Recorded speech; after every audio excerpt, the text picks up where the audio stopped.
Hello everyone, I'm Steve Barrett, also known as Hidden Mickey Guy, and I'm here with a special guest tonight, John Kurowski, who actually won a very huge contest recently, a Disney trivia contest in Disneyland, California. He was up against people from all over the country, so I'm really honored to be here with you, John. Thank you, Steve. It's an honor to be here with you too. So, you know, John, you've been interested in Disney trivia for a long time, right? That's right, yeah. This was the second Disney trivia contest that I won. The first one was back in 1996 when the Disney Store used to have their trivia contest for their cast members. I was a Disney Store cast member for several years, and after 3 years of competing at a district level, I finally got to go out to the national competition where I won that 15 years ago. And then 15 years later, I get to win go to the D23 trivia contest and come in first place there too. That is so awesome, especially knowing how many people are interested in Disney trivia in this country alone, but pretty much all over the world. So do you study Disney trivia? I had to for this one. I really did, because the company, Walt Disney Company, has changed so much within the 15 years. The Disney Channel didn't air nearly as much original content as it does now, let alone content that's not aimed at my demographic. So, and there was so many films that I missed within the 15 years. So when I found out that I was going to compete in the national, the D23 trivia tournament, that's when I realized I really need to bone up on a lot of material. That's amazing. So you studied movies and television? Movies, television, Disney Channel, ABC. I even revisit a lot of the Touchstone films because I wasn't sure if that was going to be asked on the trivia contest as well, too. Oh my goodness. Yeah. So you must have some innate intelligence to begin with, right, John? That's debatable. That's debatable. But that's great. So, you know, one question that came to mind was, in your studies, are there myths that you come across in Disney legend that people think are true but really are not? Yeah, and a lot of the more popular myths are the ones in the parks, but the one that I found really fascinating that I got to revisit when I was studying was the hidden ghost in the Three Men and a Baby movie that I just thought was really, I found that to be really fascinating. So that's a myth.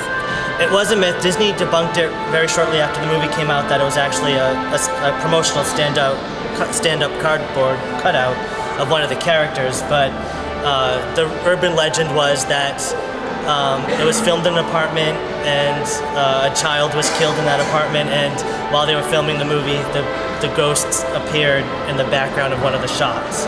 And it freaked a lot of people out when the movie came out, and it was fun looking at that again. Yeah. And now, are there any certain attractions that appeal to you as far as the trivia goes? Yeah, the popular ones like Haunted Mansion and Pirates of the Caribbean are two that always come to mind, where a lot of people have a lot of trivia about, like what's the name of the mayor, or what's the name who provided the voice of the crystal ball. Those are questions that always tend to come up. Disneyland tends to have more of that lore or that urban myths that people seem to see more popular in, more interested in than Walt Disney World. Maybe because it's just how Walt Disneyland is more intimate. Mm-hmm.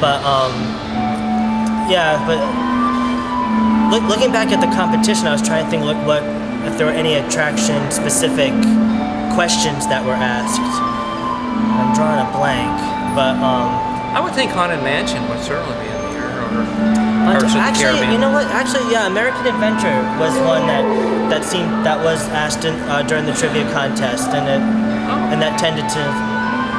I think it stumped the contestant who had that question, but it was a pretty hard question. Now, so you've probably, I assume you've read a lot of biographies of Walt Disney. I guess you need to know a lot about his life to know Disney trivia, right? Yeah, they did. That definitely did come up in the competition. Really specific questions about Walt Disney's life, like what was the name of the minister that Walt Disney was named after, was one question, and a lot of that had to do with his hometown as well. That was one of the questions I had. What was the name of the town that Walt Disney grew up on a farm in? That was one of the questions I had. Yeah. Yeah, actually, I heard on the way out to Epcot today, I heard on the radio that Disney's name, I guess if you trace it back, actually has Irish roots. D apostrophe ISG. something like Yeah, that. yeah. Irish, Anyway. French, also. Yeah. Irish French. Yeah. Yeah. So anyway, that's about all the trivia I know, John. But no, it's really awesome. So maybe Disney's going to allow you to do tours someday, trivia tours. Well, I was specifically told at the end, after the competition, that even though there is no rules in the bylaws with the contest that I was not allowed to compete again, the gentlemanly thing to do would be to step down and let other people compete. Oh, I see. So, But I never. I can tell you're a real gentleman. Yeah, no one ever accused me of that, of being a gentleman. So, watch out next time. Okay. All right. I have a question. What was the winning question? Was there one winning question for you? No, because it ended in a speed round. So there was a lot of fast-paced questions that were being brought, and then at the end of the 5 minutes, it was done. I'll try to keep this story short, but one thing that was, they had one round where we all had to answer answer questions that were behind doors, and I always pick number 4. That's always the number I always go to. So I picked number 4, and the question started was, take a look at this costume from the Walt Disney Studios, and out came a young man in a Prince puffy sleeves, tights, the whole 9 yards. And I recognized that as Enchanted, but the question kept involving all things about the movie Enchanted that I already knew, and I was getting, he's running out of things that I know about. He's ruining all my answers. And the question ended up being, what was the name of the woman, the full name of the woman that the prince brings back to his kingdom to marry? It was a tough question. What's the answer?